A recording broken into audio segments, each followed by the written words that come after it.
Radio. Mali ka lang ng taong napiling mahalin. Kaya anak, sa susunod na magmahal ka, gamitin mo din ang talino mo at alamin mo. Alamin mo lang kung ano ang iyong hangganan. Hindi lang puso ang ginagamit sa pag-ibig. Ginagamitan din ito ng isip.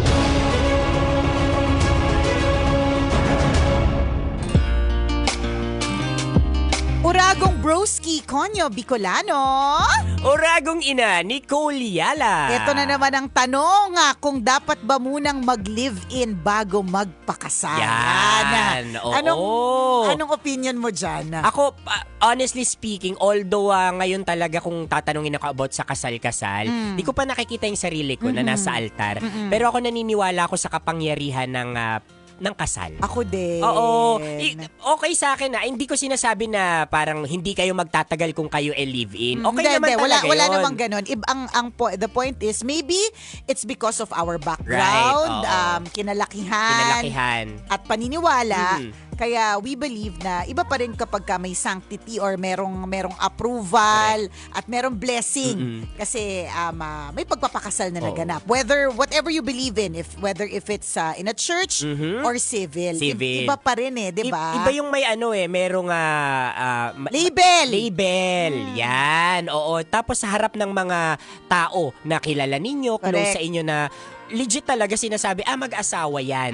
'Di ba? Tsaka medyo awkward lang din sa akin sa mga, I don't know, pero nakikita ko to sa kapaligiran ko. Alam ko yung awkward, parang hindi ko nakikita yung sarili ko na ipapakilala ko yung babae. Ito partner ko. Ayan, diba? correct. Versus, ito asawa ko. Yan. Mas diba? masarap yun for sure sa tenga ng babae kapag ganun din. Though gets naman natin yung mga katulad na nangyari nito. Ayan, diba? Hindi pala mag-work out. Correct. Diba? Though gets naman natin na buti na lang, kahit paano, hindi pa sila kasal. Diba?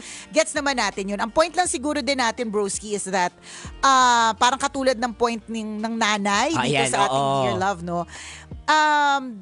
Doon naman talaga matetest yung tinatawag na for richer and for poorer, in sickness and in health, till death do us part. Yan. Na hindi doon sa kaunting challenges na haharapin, magi-give up na kayo. Kasi being a married couple means going through not just the smooth sailing part of the ocean, kundi pati yung mga deep, rough part of the ocean. Yan. Ganon. Kasi ganon ang marriage Isa po siyang dagat. At yung dagat, hindi naman talaga laging pabebeng Boracay every summer. Correct. Nagiging Boracay din siya in August, June, July, August, which is stormy, madilim. Pero bilang mag-asawa and may label kayo na ganon, you will weather it out. Ibig sabihin, kahit na ganon kadilim, gagawin ninyo. Yes. Yun lang din, dun lang din tayo. Diba, Broski? Tsaka ganda nga din nung kapag nakakausap ko to si Nicole Yala about pakikipagrelasyon, about lalo na pagpapakasal, isa sa mga words na talagang tumatak sa akin is teamwork. Na hindi ko na-appreciate noon na ang pag naging mag-asawa na kayo, hindi na lang kayo basta-basta magkarelasyon. Magka-teamwork, team na rin kayo. Correct. Diba, there are decisions na ayaw mo talaga, but because you are team, diba, you work as a team, sige na, okay sa akin to. Correct. Dahil may implication sa mga anak natin, sa relasyon natin. Totoo. Kasi parang naging binasbasan kayo as one. Correct. Kung ang decision naman ay magkaiba. Ayan. In fact, itong bida natin sa Dear Love, ano pangalan ni babaita? Si Lauren. Medyo off din yung mga binato niyang mga salita dun sa ex niya, ha? Kahit ako, manggigigil ako Diba? sa'yo, Lauren. Correct. Diba? Parang mas may silbi pa yung aso. Diba? Medyo ganun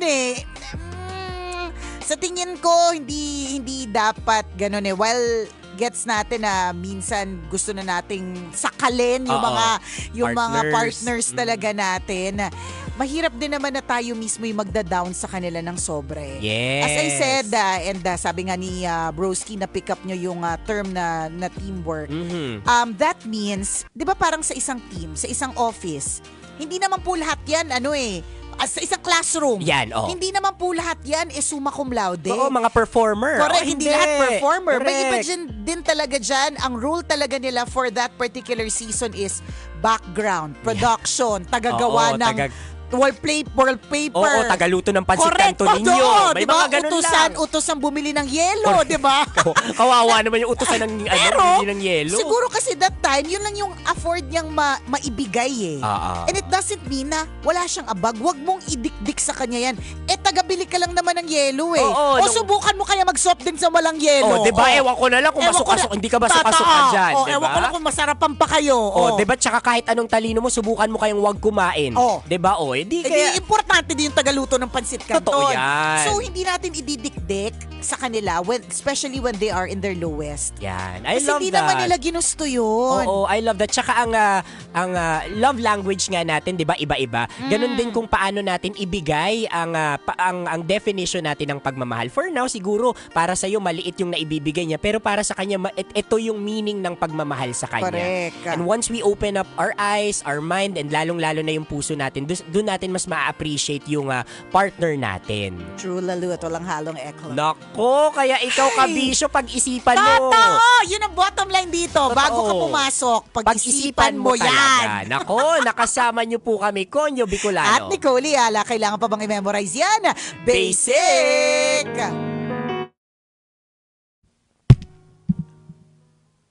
Diba? Di pa rin talaga ako sa marriage eh. Kasi it's really about that eh. Nawawala yung sanctity ng marriage kapag may trial and error. Right. Trial and error pa rin naman talaga siya, pero within. Within, na parang, okay, ito yung sinasabi ko before, broski, na hindi naman all the time parehas kaya nating ibigay yung 100%. There are times, ito yung napapansin ko sa aming mag-asawa, no? May mga times na alagwa isa lang. Merong mga times na sumasabay, may mga isa sumasablay. So, kailangan, kahit ganon, di mo ididikdik sa kanya, wala naman. Ako yung sumasagwan ngayon, tapos ikaw nakaganyan ka. Oo, di ba? Alam niya naman kasi yun eh. Feeling ko, broski, he knows that. Yeah, for sure. Alam mo yun eh. Kaya tuloy tingnan mo, ano yung naging initial reaction niya. Hindi ka naman hindi kita mako-consider na parausan kasi wali ka. Biglang, hindi ka rin naman talaga magaling eh. Diba? Tingnan mo, feeling ko na-trigger lang din eh. Hindi naman niya yun sasabihin. Correct. Although hindi ko alam kung dapat ba sabihin. Pero, makakatulong ba pag sinabi kasi? Sa bagay, diba? Pero yun nga parang ang hirap din talaga kasi honestly speaking, napapaligiran din ako ng mga kaibigan ko na matagal sa relasyon na ngayon, may anak na sila.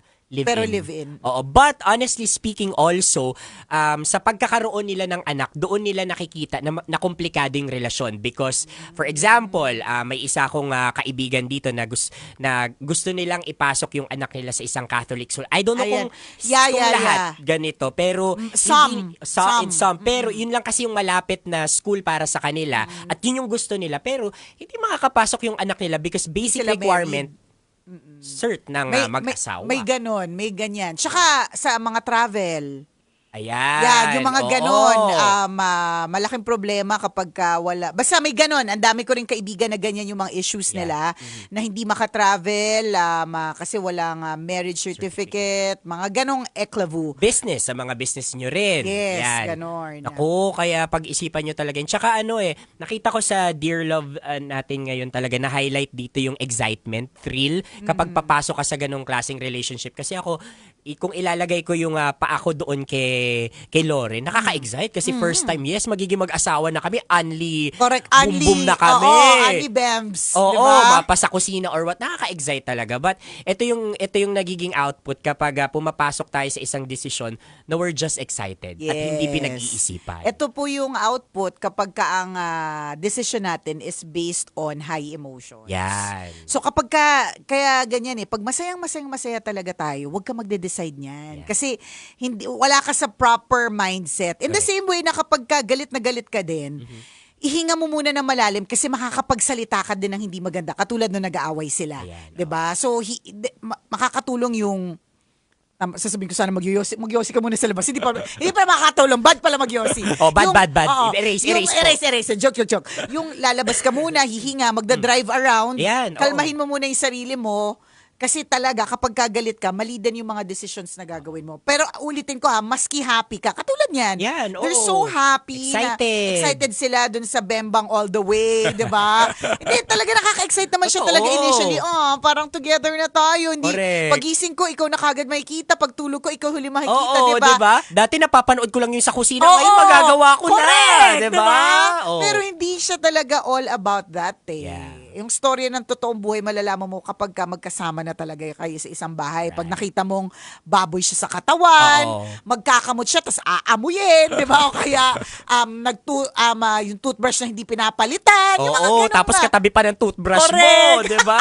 Sus Mariosep. May mga ganyan talagang kaganapan. Ayan basta kung excited ka ngayon, i-feel mo lang yan, pero wag kang padalos-dalos, kabisyo. O ito, para mas maliwanagan ka pa, abangan ninyo ang tambalan maya-maya. Correct. Mga kumikinang na conversation nandyan kasama si Diego Bandido at syempre, Nicole Yala. Ay, di ka sure kung maliliwanagan. Ay, hindi ka- pero, maybe. Maybe, oo, di ba? Depende. Oo. Yan. Dagdag confusion. Ayan, pwede din. Pwede, diba? Kaya minsan pag may humingi na advice talaga sa amin, minsan di ko talaga sure kung nakatulong ba ako o nakagulo.